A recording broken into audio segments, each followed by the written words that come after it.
আমাদের জীবনে এমন কিছু সময় আসে, এমনও কিছু পরিস্থিতি আসে, এমন কিছু সিচুয়েশন আসে, যখন চুপ থাকাটা জরুরি হয়ে পড়ে, যখন নীরব হয়ে যাওয়াটাই সবথেকে বেশি উত্তম মনে হয়। না আজ কথা বলবো নীরব থাকার ফায়দা কি, যদি আমরা চুপ থাকি, যদি আমরা কম কথা বলি, তাহলে কি লাভ আছে। এমন 7টি ফায়দার কথা বলবো যেগুলো শোনার পরে তুমি নীরবতাকেই বেছে নেবে, কারণ নীরবতার মধ্যেই শান্তি আছে। জীবনে কোনো কিছু করার জন্যে নীরব হয়ে যাওয়ার প্রয়োজনীয়তা আছে।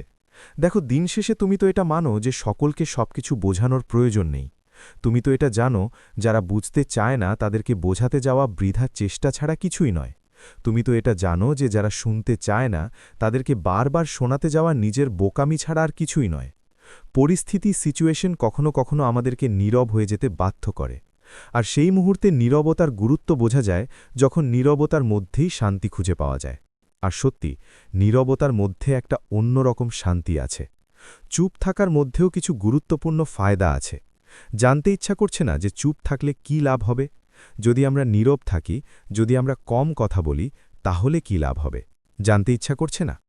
প্রথম ফায়দা হচ্ছে, যত বেশি কম কথা বলবে, যত বেশি চুপ থাকতে পারবে, তত বেশি তুমি তোমার কাজে মনোযোগ দিতে পারবে, তত বেশি তুমি তোমার কাজে ফোকাস দিতে পারবে।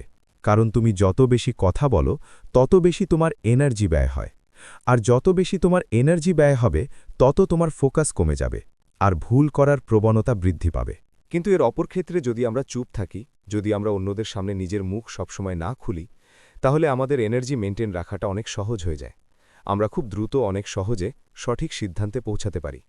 সত্যি বলতে আমরা আমাদের বুদ্ধিমত্তার পরিচয় দিতে পারি। দেখো, চুপ থাকার মানে এটা নয় যে একটা রুমের মধ্যে তুমি নিজেকে বন্ধ করে নিলে। চুপ থাকার মানে এটা যে তুমি নিজের কাজের ওপরে ফোকাস করলে, নিজের মুখ বন্ধ রেখে, নিজের ভবিষ্যৎ পরিকল্পনা, নিজের জীবনের আকাঙ্ক্ষা, ক্ষয়েশ, নিজের দুর্বলতা, নিজের ক্ষমতা, সমস্ত কিছুকে আড়াল করে, সমস্ত কিছুকে অন্যদের সামনে প্রকাশ না করে, অন্যদের সামনে প্রচার না করে তুমি তোমার নিজের স্বপ্নের উপরে কাজ করলে। চুপ থাকার মানে এটা যে তুমি নীরবে এমনভাবে প্রস্তুত করলে যাতে গোটা পৃথিবীর মানুষ তোমাকে দেখে একটু হলেও অবাক হয়। এই নীরবতা নিজের পরিশ্রমে কাজে লাগাতে হবে, নিজের স্বপ্নের পিছনে কাজে লাগাতে হবে। আমি সেই স্বপ্নের কথা বলছি, যে স্বপ্ন পূরণ হওয়াটা, যে স্বপ্ন পূরণ করাটা তোমার জন্য জরুরি। চুপ থাকার দ্বিতীয় ফায়দা কি জানো? শোনা এবং বোঝার যে এফিসিয়েন্সি, এটার মধ্যে একটা বিশাল পরিবর্তন আসে। তোমার হয়তোবা মনে হতে পারে যে শোনার মধ্যে কি আছে, আমরা তো প্রত্যেকেই শুনি।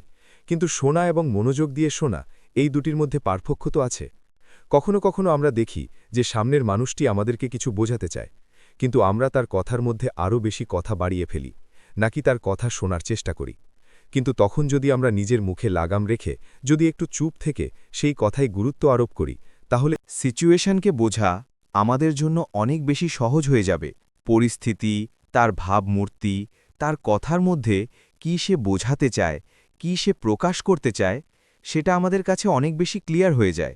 এবং এটার সবথেকে বড় ফায়দা হচ্ছে, আমাদের মধ্যে যে মিসআন্ডারস্ট্যান্ডিং ঘটে, যে অনেক সময় এমনটা হয় না, কোনো সম্পর্কের মধ্যে দুজনের মধ্যে কারোরই দোষ নেই, কিন্তু আমরা একে অপরকে ভুল বুঝি। বা এমনও ঘটে যে দুজনেই কম বেশি দোষী, কিন্তু একে অপরকে বেশি দোষী মনে করি। সত্যি বলতে, যদি আমরা চুপ থেকে গম্ভীরভাবে কারোর কথা মনোযোগ সহকারে শোনার চেষ্টা করি, তাহলে তার কথার গুরুত্ব, তাহলে তার কথা বলার মধ্যে পিছনের কারণটাকে অনেক সহজে আমরা ধরে ফেলতে পারব।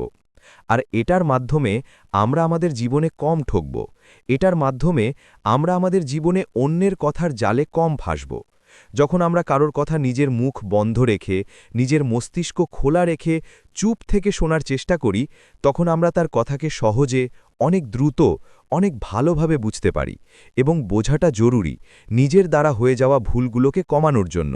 সিচুয়েশন বোঝাটা জরুরি, পরিস্থিতি বোঝাটা জরুরি।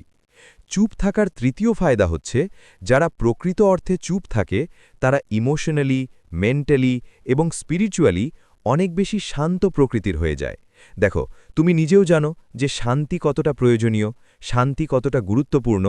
এ পৃথিবীতে মানুষ সব কিছুই অর্জন করতে পারে, সব কিছুই অর্জন করে ফেলে, কিন্তু শান্তি অর্জন করতে পারে না। মানুষ পয়সা তো উপার্জন করে ফেলে, অনেক দামি বিছানা তো কিনতে পারে, কিন্তু ঘুম কিনতে পারে না শুধুমাত্র শান্তির অভাবে। সত্যি বলতে, আমরা যত কম বলবো, তত বেশি অন্যের কথায় কম উলঝাব। তত বেশি জীবনের জটিলতাগুলোকে অ্যাভয়েড করতে পারব। আর যত বেশি জীবনের জটিলতাগুলোকে অ্যাভয়েড করতে পারব, তত বেশি শান্তিপ্রিয় হতে পারব, তত বেশি শান্তিতে জীবন কাটাতে পারব। আর মানুষের জীবনে শান্তি থাকাটা জরুরি। আমরা প্রত্যেকেই জানি যে সুখে থাকার চেয়ে শান্তিতে থাকাটা কতটা গুরুত্বপূর্ণ। সত্যি বলতে এটা তো বাস্তব যে প্রত্যেকটা মানুষের মধ্যে স্থির বুদ্ধি থাকাটা প্রয়োজন। স্থির বুদ্ধি হওয়াটা প্রয়োজন। এবং স্থির বুদ্ধি তখনই হবে যখন আমরা অন্যদের পরিবর্তে নিজের মধ্যে দেখব, নিজের মধ্যে থাকব। দেখো, নিজের সাথে কথা বলার চেষ্টা করো। এ পৃথিবীর মানুষের সাথে তুমি যত বেশি ইন্টারঅ্যাক্ট করবে, তত বেশি জটিলতার মধ্যে ভেসে যাবে। আর যত বেশি নিজের সাথে কথা বলবে, তত বেশি নিজেকে চিনতে পারবে, নিজেকে জানতে পারবে। আর নিজেকে জানাটা প্রয়োজন। শান্তিতে থাকার জন্য নিজেকে জানাটা প্রয়োজন। কিছু মানুষ হয়তোবা মনে করবে যে তুমি কথা বলতে পারো না, তোমার কথা বলার ক্ষমতা নেই। কিন্তু আমি মনে করি যে বাস্তব জীবনের সকলের সামনে সবসময় সবকিছু প্রকাশ করার কোনো প্রয়োজন নেই। সকলের সামনে নিজেকে ভালো প্রমাণ করার, নিজেকে সত্যবাদী প্রমাণ করার, নিজেকে গুরুত্বপূর্ণ প্রমাণ করার কোনো প্রয়োজন নেই। কারণ দিন শেষে এটা বাস্তব, এটা সত্য। যে পৃথিবীর কোনো মানুষ তোমাকে নিয়ে কি ভাবছে তার কোনো গুরুত্ব নেই। তুমি কি ভাবছ সেটা যতটা গুরুত্বপূর্ণ। দিন শেষে গোটা পৃথিবীর মানুষ যদি তোমাকে দুর্বল ভাবে, বিশ্বাস করো তোমার বিন্দুমাত্র ক্ষতি হবে না, তোমার কোনো ক্ষতি হবে না। কিন্তু তুমি নিজে যদি নিজেকে দুর্বল ভাবতে শুরু করো, তাহলে তোমার অনেক বড় ক্ষতি হয়ে যাবে। কারণ তুমি তোমার জীবনে যেমনটা ভাবতে থাকবে, যেমনটা বিশ্বাস করবে, যেমনটা মেনে নেবে, তোমার সাথে ঠিক তেমন কিছুই ঘটতে শুরু করবে। না, এটা আমার মন গড়া কথা নয়, এটা সায়েন্স বলে, এটা বিজ্ঞান বলে। তুমি তো আধুনিক, তুমি তো এই পৃথিবীকে অন্যরকম চোখে দেখো। বিজ্ঞানী এটা বলে যে তুমি যেমনটা ভাববে তেমনিই তোমার সাথে ঘটবে। আর যদি বিষয়টা এমনই হয়, তাহলে নিজেকে স্ট্রং ভাবাটা প্রয়োজন। তাতে গোটা পৃথিবী কি ভাবছে না ভাবছে তার কোনো গুরুত্ব নেই। যখন তুমি চুপ থাকো, যখন তুমি কম কথা বলো, তখন তুমি নিজের সাথে জুড়ে থাকো, তখন তুমি নিজেকে গুরুত্ব দিতে আরও বেশি সক্ষম হও। আর যখন তুমি নিজেকে গুরুত্ব দিতে আরও বেশি সক্ষম হও, তখন তুমি মেন্টালি, স্পিরিচুয়ালি এবং ইমোশনালি আরও বেশি স্ট্রং হও। চুপ থাকার ৪ নম্বর ফায়দা কি জানো? যখন তুমি চুপ থাকো, তখন সামনের মানুষটি তোমার কাছ থেকে কিছু শোনার আগ্রহ প্রকাশ করে। সামনের মানুষটির তোমার প্রতি ইন্টারেস্ট, তোমার প্রতি আকর্ষণ বৃদ্ধি পায়। যখন তুমি কোনো ভিড়ের অংশ এবং সেখানে সবথেকে কম কথা বলো, তখন তুমি যখন বলতে শুরু করবে, তখন সামনের মানুষগুলো গুরুত্ব সহকারে সেটাকে শুনবে, কারণ তুমি কম বলো। তুমি তোমার আশেপাশে এমন অনেক মানুষ দেখেছ যারা অনেক অতিরিক্ত কথা বলে, প্রয়োজনের থেকে বেশি কথা বলে, যার ফলে তারা অন্যদের কাছ থেকে অবহেলার শিকার হয়, যার ফলে তাদের নিজেদের কাছে ছোট মনে হয়। আবার এমনও কিছু মানুষ দেখবে যাদের কাজই হচ্ছে একে অপরকে নিয়ে সমালোচনা করা, একে অপরের নিন্দা করা, একে অপরের নেগেটিভ সাইড নিয়ে চর্চা করা, না জানি আরও কি গসিপ।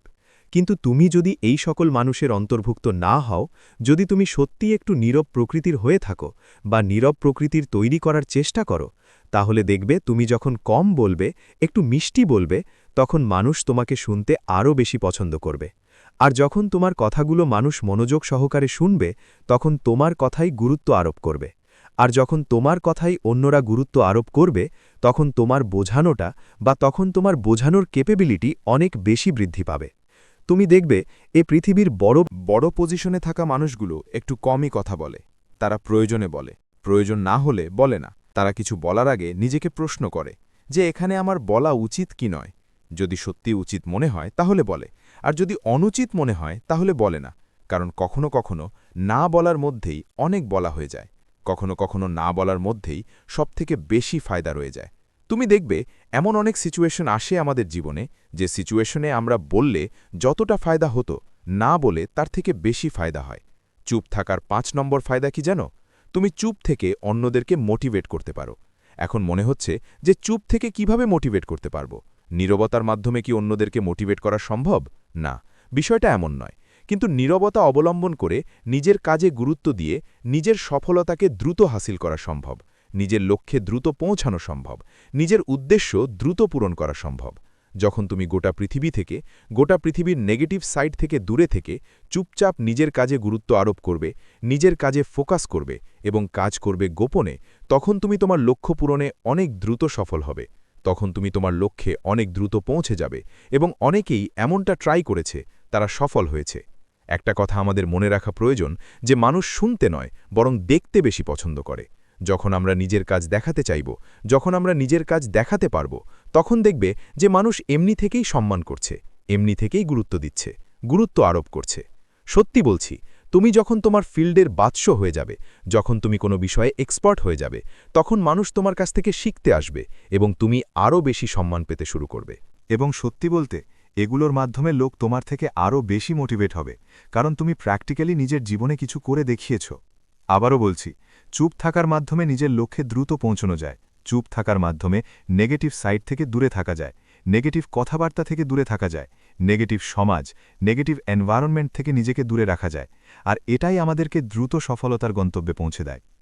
6 নম্বর ফায়দা, এবং এই ফায়দা তুমি তখনই পাবে যখন তুমি চুপ থাকবে, যখন তুমি কম কথা বলবে, তোমার ক্রিয়েটিভিটি বৃদ্ধি পাবে। এখন প্রশ্ন তুমি করতেই পারো যে কিভাবে চুপ থাকলে ক্রিয়েটিভিটি বৃদ্ধি পায়? বৃদ্ধি পায় কারণ যখন আমরা চুপ থাকি তখন আমরা নিজেরাই নিজেদের খেয়ালের মধ্যে ডুবে থাকি। এবং সত্যি বলতে, যখন আমরা নিজেরাই নিজেদের বিচারের মধ্যে ডুবে থাকি, যখন আমরা নিজেরাই নিজেদেরকে নিয়ে একটু বেশি ভাবতে শুরু করি, যখন আমরা নিজেদের জীবনে পজিটিভিটিকে অংশ বানিয়ে ফেলি, যখন আমরা মন, মস্তিষ্ক সমস্ত কিছুকে কাজে লাগিয়ে ভাবি, তখন আমাদের কল্পনা শক্তি বৃদ্ধি পায়, তখন আমাদের কল্পনা করার ক্ষমতা বৃদ্ধি পায়, এবং এই কল্পনা আমাদের জীবনের সফলতা অর্জনের জন্য অনেক বেশি পরিমাণে সাহায্য করে। কল্পনা একটি পাখির মতোই, এটিকে যত উঁচুতে ওড়াবে তোমার স্বপ্ন তত উঁচুতে পৌঁছাবে। কল্পনা করাটা প্রয়োজন। আমরা নিজেদেরকে যেখানে নিয়ে যেতে চাই, যতটা দূর পর্যন্ত, যতটা উপরে পৌঁছতে চাই, যতটা সফলতা অর্জন করতে চাই,